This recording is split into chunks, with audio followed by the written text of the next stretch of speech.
అధికారులు ప్రజలకు జవాబుదారీగా ఉండాలన్నారు రాష్ట్ర మంత్రి ఈటెల రాజేందర్. సమాచార హక్కు చట్టం అమలుకు సహకరించాలని హైదరాబాద్లో జరిగిన సెమినార్లో కోరారు. మౌలిక సదుపాయాల కల్పనలో తమ ప్రభుత్వం ముందుందని తెలిపారు.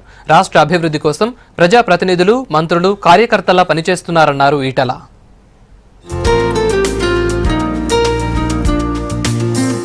రవీంద్ర భారతిలో సమాచార హక్కు చట్టంపై సెమినార్ జరిగింది. సమాచార హక్కు చట్టం 11వ వార్షికోత్సవం సందర్భంగా రాష్ట్ర సమాచార కమిషన్ ఈ సదస్సు ఏర్పాటు చేసింది. సెమినార్ లో మంత్రి Etela Rajender, DGP Anurag Sharma, Hyderabad CP Mahender Reddy, GHMC commissioner Janardhan Reddy, రాష్ట్ర ప్రధాన సమాచార కమిషనర్ వెంకటేశ్వర్లు పాల్గొన్నారు.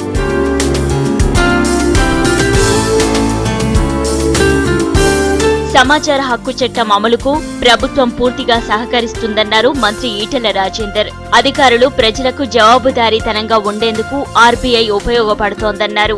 సమాచార హక్కు చట్టాన్ని ఎవరూ స్వార్థానికి ఉపయోగించుకోవద్దని ఈటెల సూచించారు.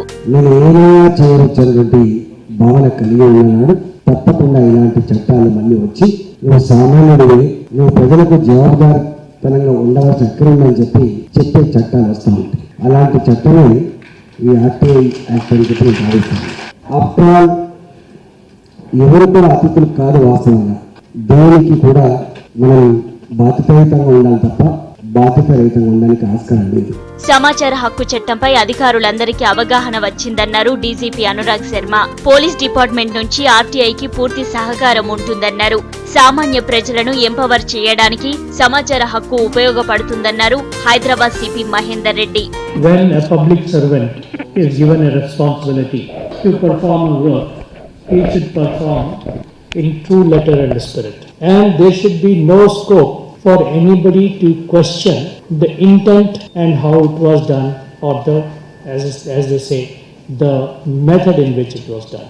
So that there is no fear that somebody has been disfavored or favored. Systematically every 2 months or 3 months ఒకసారి మేము ప్రజల దగ్గరికి వెళ్ళి అవి డాక్యుమెంట్ చేసి ఆ సమస్యకు పరిష్కారం కనుక్కున్న తర్వాత మళ్ళీ వాళ్ళ దగ్గరికి వాపసు వెళ్ళి మనము ఆ ఫీడ్బ్యాక్ ఇచ్చి ఈ విధంగా అడ్మినిస్ట్రేషన్ లో ప్రజల యొక్క సమస్యల్ని ప్రయారిటీస్గా మనం ఆర్గనైజేషన్ లో డిసైడ్ చేసుకుని ముందుకు వెళ్ళినట్లయితే ఈ ఆర్టీఐ యాక్ట్ యొక్క ప్రయోజనం ఇంకా మరింత బాగా ఉంటుంది అని చెప్పేసి.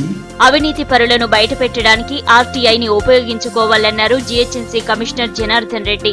జీహెచ్ఎంసీలో గతేడాది కాలంలో ఎన్నో అడ్డంకులు వచ్చినా వాటిని టీమ్ స్పిరిట్ తో ఎదుర్కొన్నామని చెప్పారు. పరిపాలనలో పారదర్శకత కోసం సమాచార హక్కు చట్టం ఉపయోగపడుతుందన్నారు రాష్ట్ర ప్రధాన సమాచార కమిషనర్ వెంకటేశ్వర్లు. 2015-16కు గాను 43,000 ఆర్టీఐ కేసులు వచ్చాయన్నారు. ఆర్టీఐ యాక్టివిస్ట్ అనేసరికి ఎవరినో ఒకరిని చేంజ్ చేయాలి కానీ, లేకపోతే ఏదో ఒక సమాచారాన్ని తీసుకొని దాన్ని అవుట్ ఆఫ్ కాంటెక్స్ట్ లో పెట్టినట్టయితే కరెక్ట్గా మనం కన్వే చేయాల్సినటువంటి సమాచారం కంటే డిఫరెంట్గా కూడా కన్వే అవుతుంది ఒక్కొక్కసారి.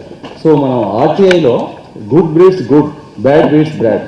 బ్యాడ్ తీసుకొని ప్రచారం చేస్తే ఆ సంస్థ యొక్క ఇమేజ్ పోతుంది, సమాజం యొక్క ఇమేజ్ పోతుంది, మన ఇమేజ్ కూడా పోతుంది, ప్లస్ రెక్టిఫై కూడా అయ్యేటువంటి అవకాశం ఉంది.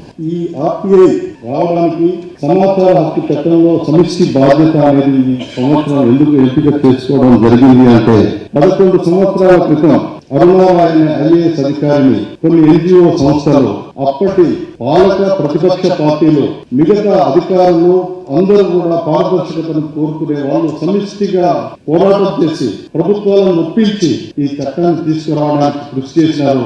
అప్పటి కృషి చేసిన వాళ్ళందరికీ కూడా మనం గమనంలో పెట్టుకోవాల్సిన అవసరం ఉన్నదని చెప్పి ఈ సందర్భంగా నేను తెలియజేస్తున్నాను. ఈ కార్యక్రమంలో వివిధ జిల్లాల నుంచి వచ్చిన ఆర్టీఐ అధికారులు పాల్గొన్నారు.